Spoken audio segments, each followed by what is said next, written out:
Bonjour à tous, avec l'aide de Dieu, on va étudier une sikha du Rabbi sur la paracha de Vayera, du volume 15 de l'Ikutei Sichot, la troisième sikha. Sur le verset, Vayikra Sham Beshem Hashem Kelolam, que Avraham Avinu a mentionné là-bas où il était le nom de Dieu. La Gemara nous dit qu'il ne faut pas lire Vayikra, que Avraham Avinu a mentionné le nom de Dieu, mais Vayak, il a fait mentionner le nom de Dieu. Comment ça? Avraham Avinu donnait à manger et à boire à tous ces gens qui passaient dans le désert. Après qu'ils avaient mangé et bu, ils se levaient pour partir et remercier et bénir Avraham Avinu. Avraham leur disait, vous avez mangé de ce qui m'appartient, vous avez mangé de ce qui appartient à Dieu.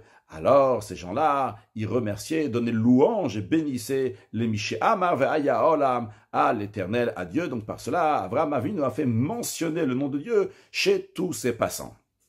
Dans le Midrash, on nous rajoute encore un détail. On dit que ceux qui ne voulaient pas remercier Hachem, faire la bénédiction pour Hachem après avoir mangé, eh bien, Avraham Avinu leur exigeait de payer très très cher pour ce qu'ils ont mangé, ce qu'ils ont bu, en leur expliquant que le prix est tout à fait justifié, vu que dans le désert, on ne peut pas trouver tous ces aliments qu'Avraham Avinu leur a donnés. Et lorsque ces gens, ils entendaient qu'ils doivent payer si cher, eh bien, ils se pliaient, ils disaient, Baruch Elolam Shachal Mishelo, merci Hachem. Quand on apprend ce midrash-là, a priori, ces gens-là, lorsqu'ils remerciaient Hachem, ils disaient Baruch Kel Olam, c'était parce qu'ils n'avaient pas le choix, parce qu'ils ne voulaient pas payer. Ce n'était pas parce qu'ils ont été d'accord, en effet, qu'il y a un Dieu à qui il faut remercier. Ah, dans ces cas-là, le Rabbi demande, c'est étonnant. On peut comprendre qu'Avraham Avinu a fait mentionner le nom de Dieu à ceux qui voulaient, de leur propre gré, remercier Hachem. En effet, par cela, il a fait mentionner le nom de Dieu. Hikri lishmo shel HaKadosh Baruch Hu.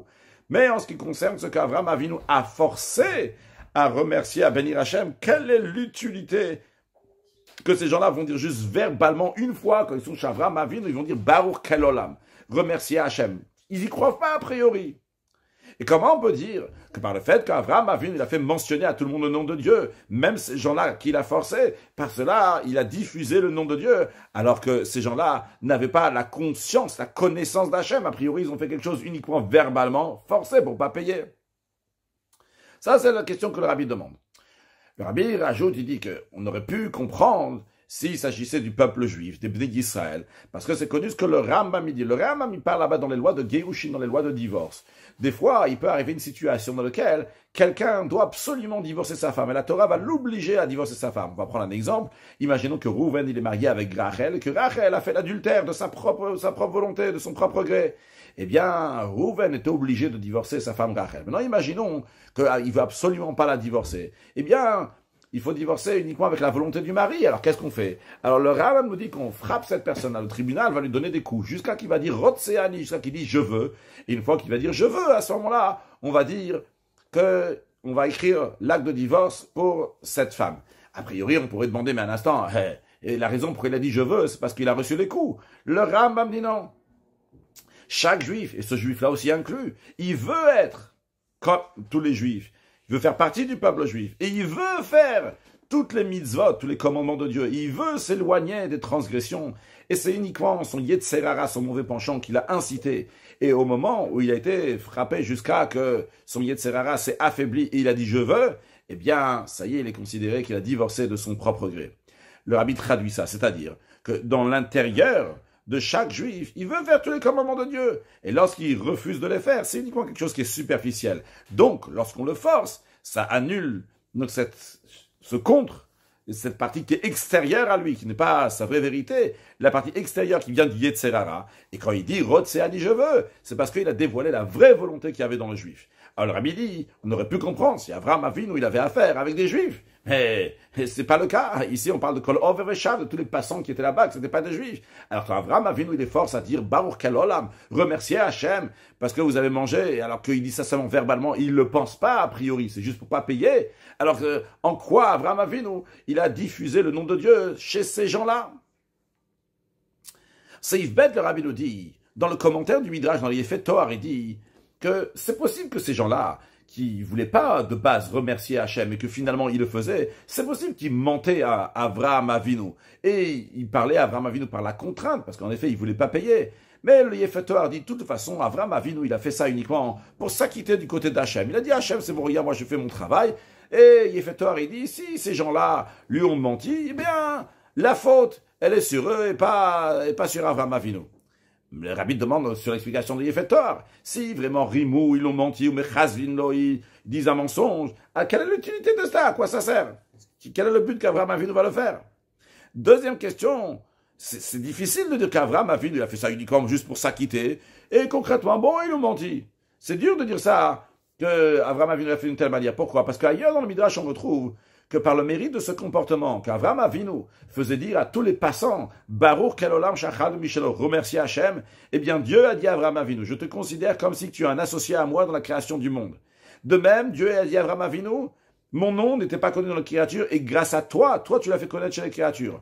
On comprend donc de ce Midrash-là qu'Avraham Avinu a fait une conscience, une connaissance du créateur du monde dans les créatures, et c'est la raison pour laquelle il est considéré un associé à Dieu. On ne retrouve pas que le Midrash dit qu'Avraham Avinu, il est associé avec Hachem, il a fait connaître Hachem uniquement à ceux qui faisaient ça par leur propre conscience, leur propre gré, mais ceux qui étaient forcés, Avraham Avinu n'a pas un impact sur eux. Non, de ce Midrash, c'est sous-entendu qu'Avraham Avinu, en effet, il y a eu un impact sur tous ces gens qui passaient chez lui, que tous, ils vont avoir une conscience dans Dieu, même quand il est forcé à dire Baruch Kelolam, remercier à Kadosh Baruch. Alors, il faut comprendre quelle est cette utilité, quelle est surtout pas l'utilité. Maintenant, d'après ce que le Rabbi nous dit, on comprend que il y avait en effet quelque chose. C'est quoi cette chose-là? Comment Avraham Avinu a eu un impact sur eux alors qu'a priori, c'était uniquement superficiel et juste verbalement qu'il disait une fois quand ils étaient chez Avraham Avinu, je remercie Hachem. Comprendre cela, voyons encore une autre manière de dévoiler la vraie volonté d'une personne. De la même manière qu'on a vu avant, quand on frappe un juif qui doit divorcer, donc l'exemple qu'on a donné avant, on a dit que par cela on dévoile sa vraie volonté, parce qu'on a juste cassé son Yetzer Hara, et par cela on a dévoilé sa vraie volonté, qui veut faire tout ce que le peuple, tout un juif il veut.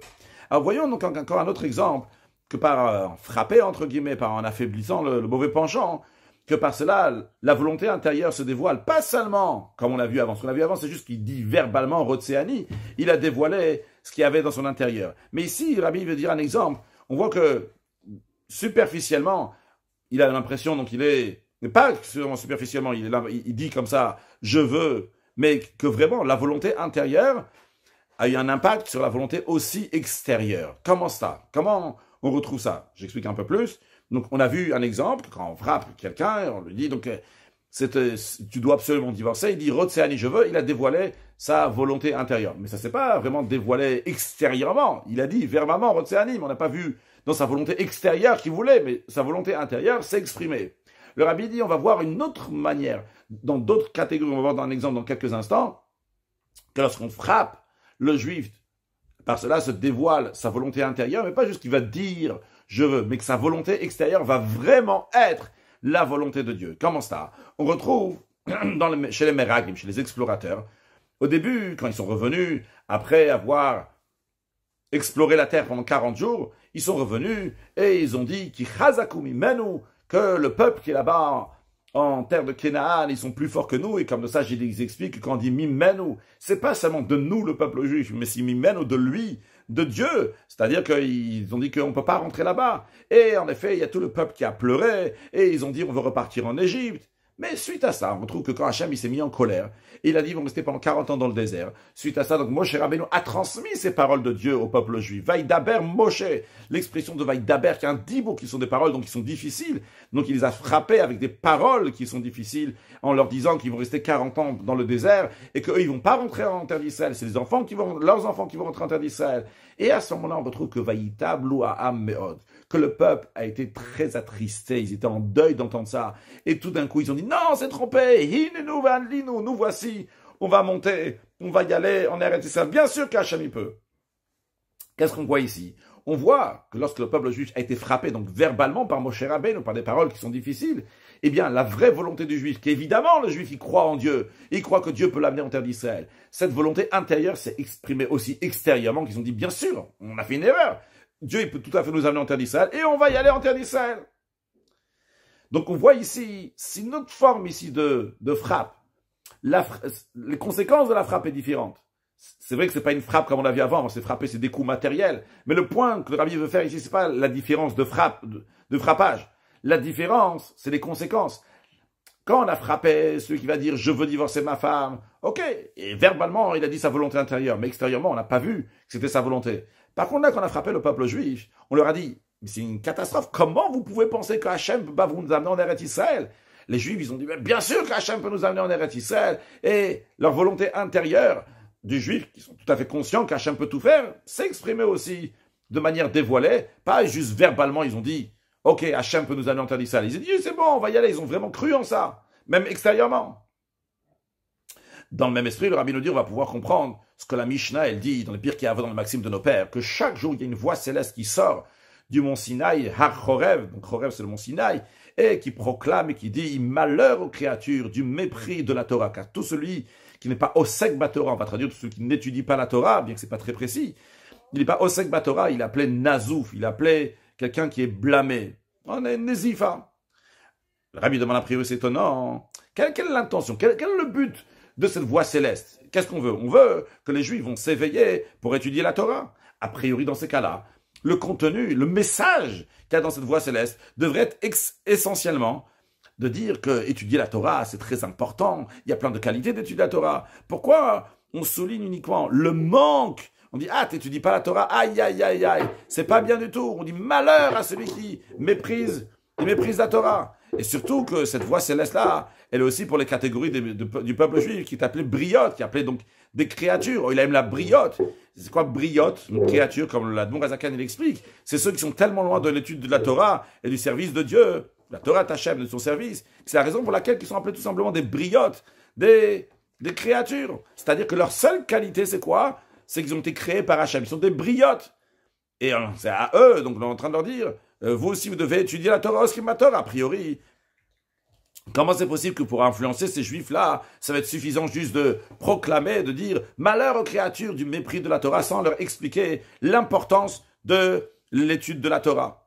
Donc, en deux mots, la question, elle est, qu'est-ce qu'on vient dire à ces Juifs-là? Malheur, c'est pas bien, vous méprisez la Torah. Il faut leur dire, vous savez, la Torah, c'est quelque chose d'extraordinaire, on s'attache à Dieu. La Torah, c'est ce qu'Hachem nous a donné, c'est un grand cadeau, profitez-en, étudiez-le.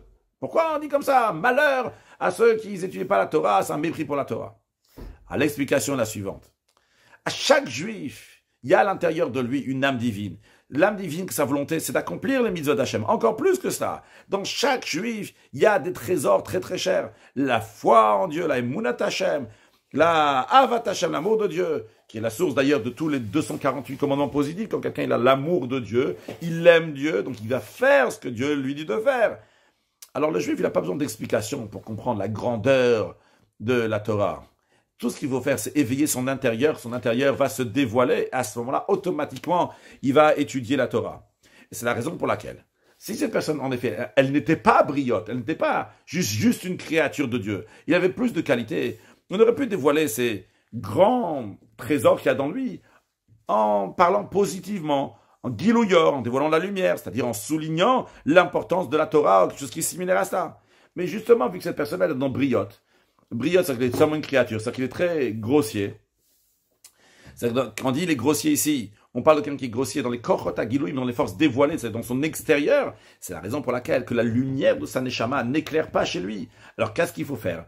Il faut enlever et casser la grossièreté qui voile sur la lumière de sa neshama. Et comment on enlève cette grossièreté-là? C'est avec cette proclamation, cette nézifa, qu'il est blâmé. Oïla la briote, malheur aux créatures, que tous ceux qui n'étudient pas la Torah est appelé nazouf, il est appelé blâmé. Donc, qu'est-ce qu'on voit ici? On voit ce juif-là à l'intérieur. Bien sûr qu'il connaît la grandeur de la Torah.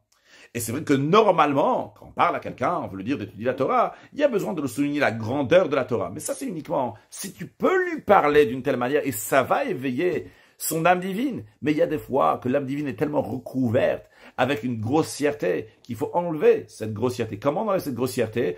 En disant, regarde, tes actions, ils sont catastrophiques. Ton comportement, c'est El Bonachal Torah, c'est un mépris de la Torah. Et quand cette personne-là, elle réalise qu'en effet, c'est El Bonachal Torah, cette personne, en effet, c'est une briote, c'est une créature de Dieu, mais elle n'est pas si grossière que ça. Elle a encore l'âme divine qui est à l'intérieur, qui est assez facile à dévoiler. En autre mot, que dans son intérieur, il est conscient qu'il faut étudier la Torah. Mais extérieurement, il y a toutes sortes de choses qui empêchent à ça. Donc ce qu'il faut faire, c'est lui dire, regarde, ton comportement, il est très mauvais. Quand on lui dit que son comportement il est très mauvais, eh bien à ce moment-là, ça casse sa partie extérieure. Ça dévoile donc la partie intérieure qui veut étudier la Torah. Et par cela, il va étudier la Torah. Donc si on récapitule, en autre mot, pour dire à quelqu'un d'étudier la Torah, si il a sa lumière de la Neshama qui est ouverte, qui est dévoilée. Ah, il faut le dire, le bien de la Torah. Par cela, il va commencer à étudier la Torah. Mais si il y a quelque chose qui voile sur la lumière de sa neshama, il y a besoin d'enlever ce voile. Ça, c'est en le faisant réaliser que ses actions ne sont pas des bonnes actions, ils ne vont pas du tout. Et par cela, donc, il va s'améliorer. Mais le rabbi dit, ça, c'est encore pas mal. Il y a encore plus grossier que ça. Cette manière qu'on vient d'expliquer jusqu'à présent, c'est Vdalet. Qu'on casse donc la grossièreté par cette voix céleste. Ça, c'est pour des juifs qui ont déjà... Ils ont cette capacité d'entendre, de réaliser ce que la voix céleste leur dit. Et cette voix céleste leur dit que leur situation est tellement basse spirituelle et ça amène à El Bona Shel Torah, le mépris de la Torah. On parle des juifs que même dans la situation maintenant, malgré le fait que c'est des juifs donc lequel la grossièreté elle voile sur la lumière d'un neshama, mais ils ressentent, et c'est important, ça les concerne à leur cœur, quelque chose de spirituel, et ils sont liés avec ce spirituel-là. Donc, cette nézifa, je ne sais pas si on dit blâmage en français, se blâmer, se mise en quarantaine, c'est une sorte de nidou ici, de nézifa qui a cassé cette grossièreté. On n'est pas en train de casser la personne elle-même, c'est pas totalement cassé. C'est uniquement un cassage de leur comportement, faire réaliser leur comportement pour éveiller leur intérieur, et que l'intérieur va venir minahel melagilou, de niveau que donc c'est caché, il va se dévoiler. Mais le rabbi dit, il y a pire que ça. Il y a quelqu'un qui est encore plus bas que ça, à tel point que n'importe quelle chose spirituelle ne le touche pas, ne le concerne pas, ça ne va pas l'éveiller. Parce que vu que cette personne est extrêmement grossière, sa neshama est extrêmement cachée. Et par rapport à ce juif-là, vu qu'il n'est pas capable de réaliser, de ressentir dans sa situation actuelle comment il est très très bas, lui, la nézifa qu'il doit avoir, donc le blâmage, il doit être blâmé, mais pas juste blâmé par rapport à ses actions, par rapport à ce qu'il fait, par rapport à son comportement, mais une cassure générale. Crier sur lui, comme la Nourazakan dit dans le Taïk, il faut crier sur le Yetzerara, Atara, Veracha, Meshukat, tu es mauvais, tu es mécréant, tu es abominable, etc. Ici, où est le sens? Tu es en train de lui dire ici, ton comportement, il fait un mépris à la Torah, tu es en train de lui dire ici que tu n'as pas cru en Dieu de rentrer en Eretz Israël. Tu n'es pas en train de lui parler comme ça, ici tu es en train de lui dire, boum, Ra, Racha, Meshukat, tu le casses totalement. Parce que par cela, ça se fait un cassage dans toute son existence. Et par cela, il devient un réceptacle pour la doucha. Parce qu'ici, il s'agit d'une personne, quand tu vas lui parler du spirituel, tu vas lui dire, regarde, tes comportements, ils vont pas du tout. Et lui, il n'a rien à faire de tout ça. Ça ne change strictement rien. Ça ne va pas éveiller sa neshama qui est à l'intérieur de lui. Alors lui, pour éveiller sa neshama qui est à l'intérieur de lui, c'est pas juste en lui disant, regarde, là, l'action là que tu fais, ça va pas du tout. Cette situation ne va pas du tout. C'est le casser à lui totalement. Et par cela, donc, dévoiler la doucha qui est à l'intérieur de lui. Prenons un exemple de ça, c'est y fait. À cette deuxième manière, donc on est en train d'expliquer maintenant donc, un cassage qui est général dans l'essence de cette personne-là. On retrouve dans l'histoire de la Gemara. La Gemara raconte, le Rabbi ramène ici juste comme ça de manière générale, l'histoire de la Gemara, une histoire avec Rabbi Lazar, le fils de Rabbi Shimon, qui était donc en train de se promener, en train de revenir d'un voyage après avoir étudié beaucoup de Torah, et il a vu quelqu'un qui était extrêmement laid, qui était extrêmement moche. Et cette personne-là donc lui a dit Shalom Alecha, et lui il a dit, il n'a pas répondu, il a dit Reika, tu as un vide comme toi, comment tu es moche, qu'est-ce qu'il lui a répondu cette personne-là qui était moche? Il a dit à Rabbi Lazar, il a dit va et dis à l'artisan qui m'a façonné que tu as fait un ustensile qui est extrêmement moche. En autre mot, va dire à Hachem que je suis quelqu'un qui est moche. Bon, la suite de la Gemara est une histoire, finalement, il a pardonné après beaucoup de choses, il a pardonné, mais il a dit, à condition que tu ne seras pas habitué à te comporter d'une telle manière, je te pardonne, Rabbi Lazar. Ok. La question ici, le Rabbi de mort, comme l'expression dans la Gemara, Meikara Maikasava. À la base, qu'est-ce qu'il y avait dans la tête de Rabbi Lazar? Pourquoi il voit quelqu'un qui dit Shalom Alecha, Rabbi, il dit Karam que tu es moche. Est-ce que Rabbi Lazar, il ne savait pas que déjà depuis le début, avant que lui dit va voir mon artisan, il savait pas, Rabbi Lazar, que une personne elle est créée par Yetzir Kapav Shel HaKadosh Baruch Hu. Chaque personne c'est un œuvre d'Akadosh Baruch Hu. Aussi une deuxième question, le Rabbi demande comment est-ce possible qu'une telle chose est sortie de la bouche de Rabbi Lazar? Reika Kama Mechuar, vide, c'est complètement vide, comment tu es moche? L'explication est la suivante. Quand Rabbi Lazar lui a dit Reika Kama Mechuar Otoaïsh, tu es vide, comment tu es moche? Rabbi Lazar parlait essentiellement, il parlait d'un vide, d'une moche, il l'est spirituellement. Dans la vraie notion, donc c'est quoi vide? Vide, c'est quand spirituel, quelqu'un est vide, quand moche spirituellement. C'est-à-dire que Rabbi Lazar a ressenti que cette personne-là était extrêmement bas dans sa situation spirituelle. Il n'a pas trouvé une vraie qualité, quelque chose de spirituel, etc. Encore plus que ça. Même la seule qualité, qui est en général, que c'est des gens qui sont brillot de Béalma, qui sont une créature de Dieu, eh bien, Rabbi Lazar n'a pas vu que cette personne a réalisé qu'il était une créature d'Akadosh Baruch Hu. Il est tellement qu'il était vide spirituellement. Et c'est la raison pour laquelle, que dans cette situation, Rabbi Lazar, il a vu qu'il ne peut pas lui répondre shalom. C'est vrai que lui, il a dit shalom, cette personne, il ne peut pas lui répondre shalom. Et on ne peut rien faire sur lui. Le seul moyen de faire quelque chose sur lui, c'est on va lui faire un bit, touche un bit, ou une annulation totale. En lui disant, en effet, Reka Kamamachor. Regarde comment tu es vide, comment tu es moche. Il va casser donc sa grossièreté. Et en effet, Rabbi Lazar a réussi. Parce que dès qu'il lui a dit ça, l'autre, il s'est réveillé tout de suite. Il a réalisé que c'est une créature de Dieu. Il a dit, va, il parle à l'artisan qui m'a façonné. C'est-à-dire que ça s'est éveillé chez lui, la connaissance, la conscience. Il y a un Uman Shassani, il y a un artisan qui m'a fait. Et il est devenu une médecine, une existence qui réalise et qui ressent qu'il y a ici un Uman Shassani, un artisan qui m'a fait, un Kadosh Baruch Hu. C'est-à-dire, il a réalisé au moins cette qualité-là. C'est une créature d'Akadosh Baruch Hu. Pas seulement une créature d'Akadosh Baruch Hu, qu'on dit, Ouman Shassan, l'artisan qui m'a fait. C'est pas juste qu'il est une créature. Quand il est une créature, bon, c'est pas une créature. Quand il dit, il y a un artisan qui m'a fait, qui m'a façonné, ça montre qu'il est réalisé, qu'il a un but ici pour être créé. De la même manière que lorsqu'un artisan, il façonne quelque chose, il fait ça pour un but. De la même manière, lui aussi, il a réalisé qu'il y avait un but. Pourquoi Akadosh Baruch Hu l'a créé? Donc, il a réalisé. D'ailleurs, dans la note, le Rabbi dit, c'est pour ça que, d'ailleurs, finalement, il lui a dit, je lui pardonne, ma condition qu'il ne prend pas l'habitude de faire ça. A priori, d'ailleurs, dans les commentaires, c'est demandé pourquoi ils disent juste qu'il dit qu'il n'a pas l'habitude de faire ça. Il fallait dire qu'il ne fasse plus jamais ça. Alors, d'après le Rabbi, on comprend. Le Rabbi dit qu'il n'a pas l'habitude de faire ça parce que des fois, il y a besoin. Il y a certaines personnes qui ont besoin. Évidemment, on n'a pas besoin d'aller chez les autres faire des choses comme ça. C'est Rabbi Lazar, il savait à qui il avait affaire. Mais en tous les cas, il peut y avoir cette situation-là. Mais je sais pas, ça doit pas être derrière Haragil, c'est pas quelque chose d'habituel. Ça, il va, le Rabbi nous dit. Dans le même esprit, on peut expliquer aussi l'histoire de Chassidim, qui s'est passée à l'époque du 5e Rabbi de Chabad, le Rabbi Rachab, Rabbi Shalom Dover. Une histoire qui s'est passée au début qu'il est devenu nation, au début qu'il est devenu Rabbi. Il y avait un juif qui rentrait chez le Rabbi Nishmat Oeden, chez le Rabbi Rachab, donc, en Yechidout, en audience privée. Il a demandé une bracha du Rabbi pour quelque chose qui était très important.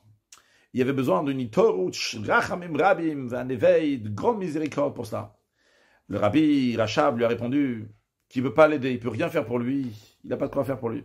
Quand le juif il a entendu ça, il est sorti du bureau du Rabbi, il a pleuré amèrement. Pendant qu'il pleurait, il a rencontré le Raza. Zalman Aaron, c'était le grand frère du Rabbi Rachab. Et le Raza, il a demandé qu'est-ce qui se passe. Alors, il a dit, pourquoi tu pleures comme ça? Il lui a raconté tout ce qui s'est passé. Alors, le Raza, le grand frère du Rabbi Rachab, il est rentré dans la chambre, la pièce, dans le bureau du Rabbi Rachab. Comme on l'a dit, c'était au début de la Nessiou du Rabbi Rachab. C'est sûrement pour ça qu'il puisse se permettre de lui donner des conseils, si on peut dire. Et il lui a dit, c'est comme ça que tu te comportes.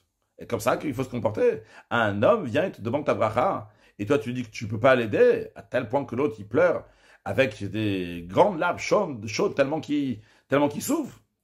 Quand Rabbi Rachab a entendu ça, il a mis son gartel, sa ceinture, il a dit à ce juif-là de revenir dans son bureau, et lorsqu'il est rentré, le Rabbi Rachab l'a béni, et cette bracha, en effet, s'est accomplie concrètement. Alors le Rabbi demande, il faut comprendre, pourquoi au début le Rabbi Rachab, il a dit, je ne peux pas t'aider, il a refusé. Et Pastam refusait, et il a refusé de manière que l'autre, son cœur a été brisé, parce que le Rabbi dit, même imaginons que le Rabbi Rachab ne pouvait pas aider, il aurait pu au moins lui remonter le moral avec des paroles de renfort, de confiance en Dieu, dans l'esprit de ce que nos sages disent, que même que si quelqu'un il a une épée qui est sur son cou, il doit toujours demander miséricorde à Kadosh Baruch Hu, il aurait dû faire quelque chose, et lui dire quelque chose. C'est juste comme ça le casser, dire je peux pas t'aider, au revoir. C'est Yvzaï. Le Rabbi dit, l'explication B'derech Efshar est la suivante, dans l'esprit de ce qu'on a dit avant. Ce juif-là qui a demandé la bénédiction du Rabbi, au moment où il a demandé la bénédiction, par rapport à sa situation spirituelle, il n'était pas apte pour recevoir la bracha, une bracha si grande comme sa situation en avait besoin. Il n'était pas un réceptacle pour ça. C'est la raison pour laquelle que le Rabbi lui a dit, je ne peux pas t'aider.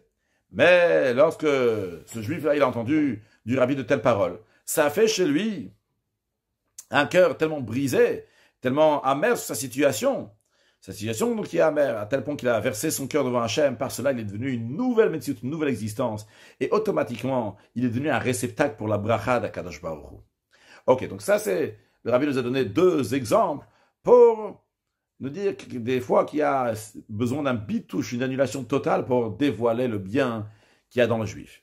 Maintenant, le Rabbi nous dit dans ses frères que cette manière d'annulation, de zifa, de blâmer, que le but ici, dans cette deuxième formule, c'est pas pour éveiller la lumière de la Neshama, ça c'est dans la première formule, éveiller la lumière de la Neshama, que ce soit là, par exemple dans la Bat Kol, le voix céleste, qui dit que celui qui étudie pas la Torah, il est blâmé, ou bien quand les Juifs, ils ont entendu de Moshe Rabbeinu qui ne vont pas rentrer en terre d'Israël, par cela, donc, ça a éveillé la lumière de la Neshama qui est dans eux. Mais dans la deuxième manière, que le but n'est pas juste d'éveiller la lumière de la Neshama, parce que dans la situation actuelle, cette personne, elle n'est pas un réceptacle pour la lumière de la Gdusha, de la sainteté, mais c'est dans cette deuxième manière qui est donc s'occuper uniquement de casser sa grossièreté, eh bien, ça existe aussi pas seulement chez un juif, mais aussi chez un non-juif. Alors c'est vrai qu'il y a une différence. Le Rabbi dit, chez un juif, quelle que soit sa situation, il a une neshama, il a une âme divine, nefesh elokit.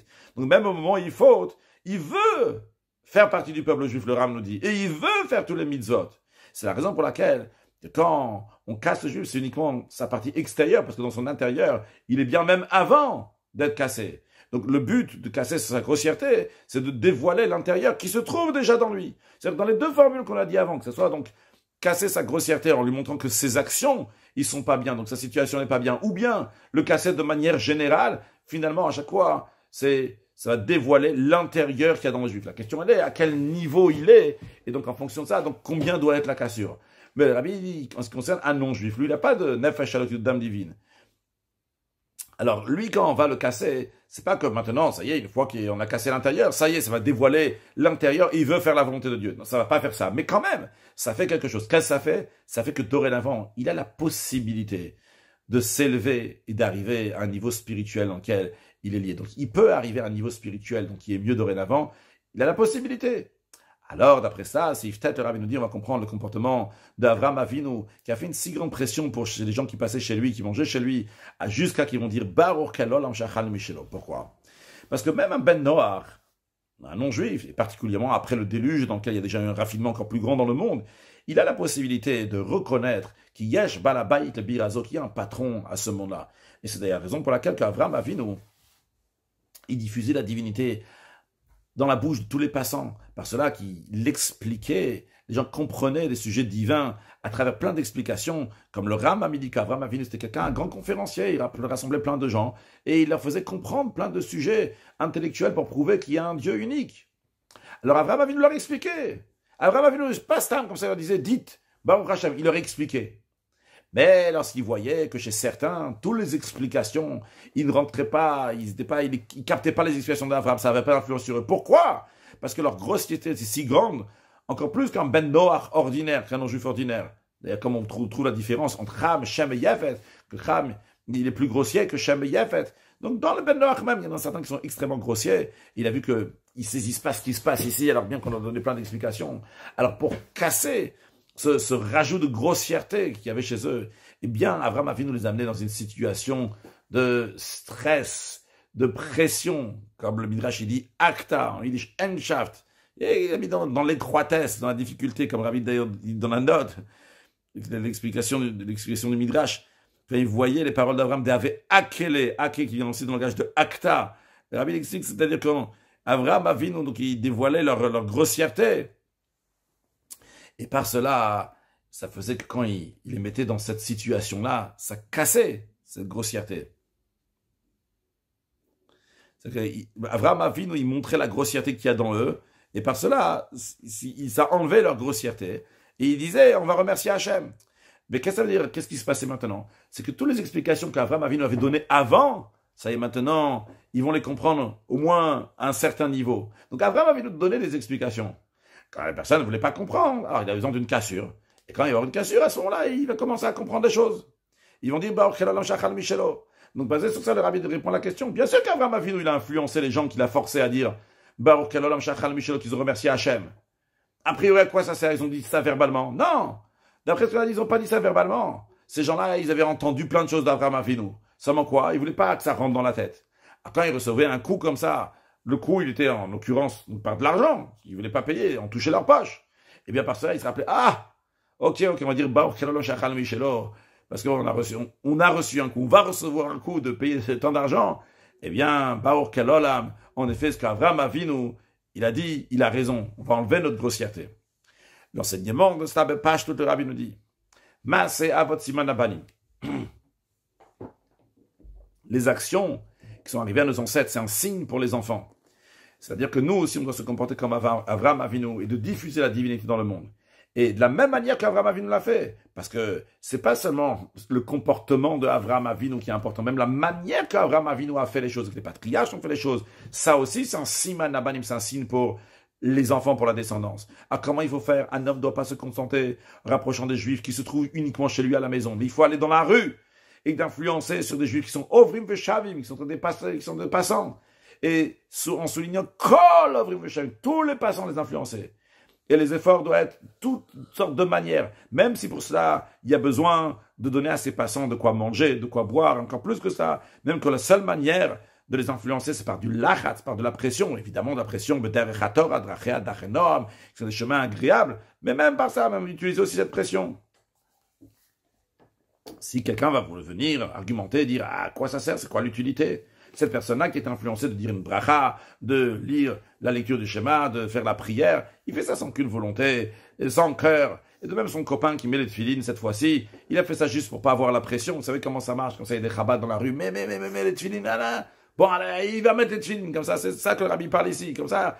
Et laisse la pression, comme ça elle part. Il va me laisser tranquille.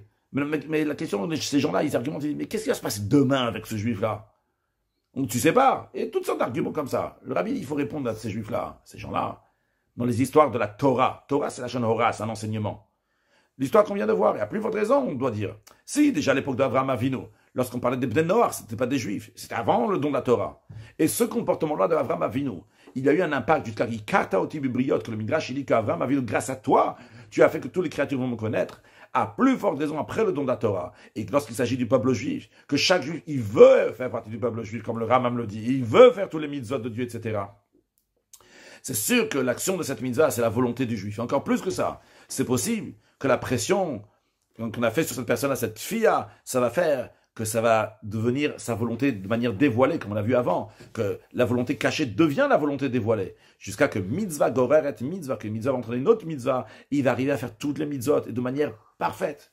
Et ce travail-là, de diffuser le nom d'Akadosh Baruch Hu dans le monde, de manière que hikarta oti bibriot, que les créatures vont me connaître, eh bien, ça va empresser, mesure pour mesure, l'accomplissement de la prophétie qui mala aresdea, que la terre sera remplie de connaissances de Dieu, par le fait que Yamod Melech Bet David va se lever, un roi de la lignée de David, et qui va avec Yaakov Kol Israël, il va forcer tout le peuple juif. Forcer, ça peut être forcé aussi intellectuellement, c'est moi qui rajoute ici, mais le Rambam me dit Yaakov Kol Israël, il va forcer tout le peuple juif d'aller dans le chemin de Mitzvot, de renforcer donc toutes les fissures qu'il y a dans Torah Shebirtav, Torah Sheba'al-Peh, Torah écrite, Torah orale, lors de la Géoula, à Mitit Ve'ashleima, à l'idée Meshiach Tzidkenu, très prochainement, une excellente journée.